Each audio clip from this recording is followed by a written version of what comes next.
Joe was hooked. He taught himself how to perform magic tricks. Then he bought a Frito-Lay delivery truck, filled it with a bunch of animals from his zoo, and started touring the country. As his shows got bigger and bigger, he upgraded to an 18-wheeler and bought a bunch of fancy Vegas-style illusions. You this morning. Well, now tell us who you are and who you have with us. Well, my real name is Joe Schrabago. I go by Joe Exotic because nobody ever knows how to say Schrabago. And Ricky, right? this is little Ricky. Joe and his crew would tour shopping malls, flea markets, and convention centers all over the country. Right there in the mall, between the sunglasses stands and phone case kiosks, Joe set up large cages with fake grass. Inside, people could hold a tiger cub in their laps for $25. It was a hit. A long weekend at a mall could pull in thousands of dollars. Joe's biggest year yet was 2009. Joe was winning new fans all across the country. But he was also making a new enemy.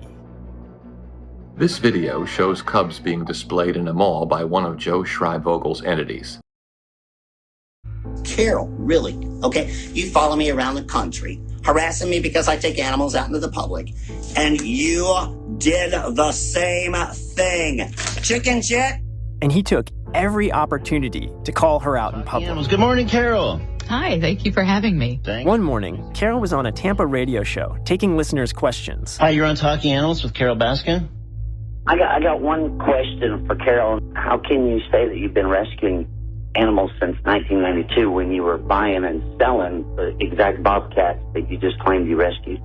Before Carole answers, can I just ask, is this Joe? Yes.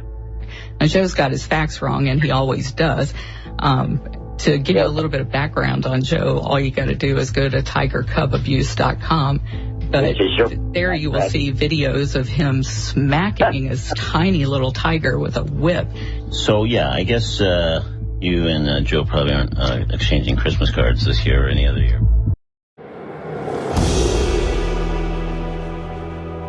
For the past year, Susan Bass had been tracking Joe's mall tour.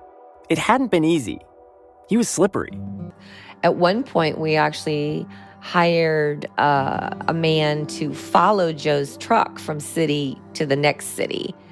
And, we came up with really creative ways to try to figure out where he was going next. She used a fake profile to keep tabs on his Facebook page. Sometimes mall managers looking to rebook Joe's cub petting tour would call Big Cat Rescue by mistake, and she would talk them out of it. Whenever she located Joe's next shopping mall, she would send out an alert to all of Big Cat Rescue's followers online, asking them to voice their concern. The emails would go directly to the people at the mall, the people at the JCPenney's, for example, and they could easily get 100, 500, 1,000 emails within a day from people saying, I love big cats. I don't want them seen exploited in shopping malls. And sometimes people at the malls, they would call me and they would be like, you've crashed my system. I agree. We'll never have cubs again. Stop. Just stop. When Howard Baskin hired Susan, he had set a clear goal. He calculated that in order to make it worth the time and effort, they had to convince a dozen shopping malls to cancel on Joe. There was one mall conglomerate. I believe they owned over 70 malls. So when they basically signed on with us, that was a huge win. And we thought, wow, we're like over 100 malls in 1 year. So we did far exceed whatever goals Howard had set. Then, towards the end of 2011, Susan got a message from a young woman in Michigan who had learned that a mall in Grand Rapids was planning to host Joe's roadshow. Susan booked a flight to Michigan. She wanted to attend the protest herself and to finally see the man she'd been hunting for the past year. She packed her bags and headed to the airport. And she was just getting ready to board her flight when she got a call from a reporter in Michigan. He said, I just reached out to the mall again and they told me that they've kicked him out. They've made him leave. And it was like the highlight of my whole year. It was a huge win, one that would cost Joe a lot of money. Susan turned around and went back to the sanctuary. That was the last mall that he ever went to. That night, she went out for dinner with Carole and Howard. And over glasses of champagne, they toasted their victory. It was just such a celebratory moment. in our lives because we felt like we finally rounded the corner on this whole mall cub petting thing. And it was just, we thought that that was going to be the end of it.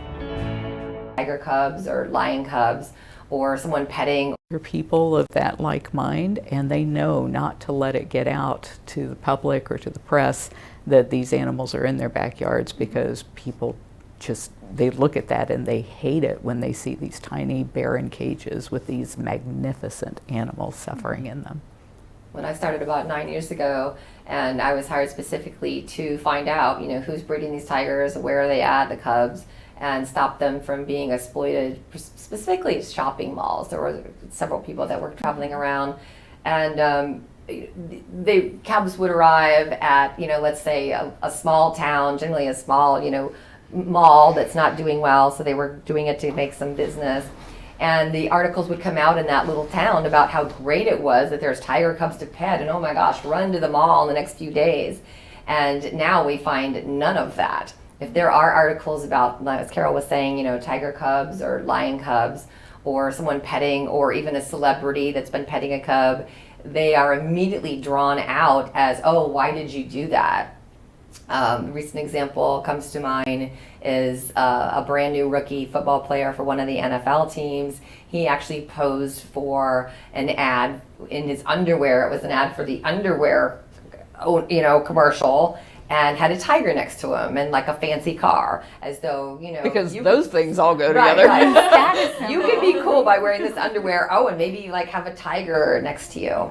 And I called the owner of the underwear company and explained to him that it's not cool. It's actually cruel to pose with a tiger. And he agreed to never again use any wild animals in any of his advertising going forward. We've had a number of successes in that. Everything from Citibank to Porsche North America has agreed to never use wild animals again. And that's really, a lot of it is the doing from Big Cat Rescue, because Carole and Howard and the Sanctuary, they've devoted resources and money to actually hire somebody like me to explain to companies and educators and mall owners why they do not want to be seen as exploiting these cats that are endangered. And tiger cubs or lion cubs or someone petting. They're people of that like mind, and they know not to let it get out to the public or to the press that these animals are in their backyards, because people just, they look at that and they hate it when they see these tiny barren cages with these magnificent animals suffering in them.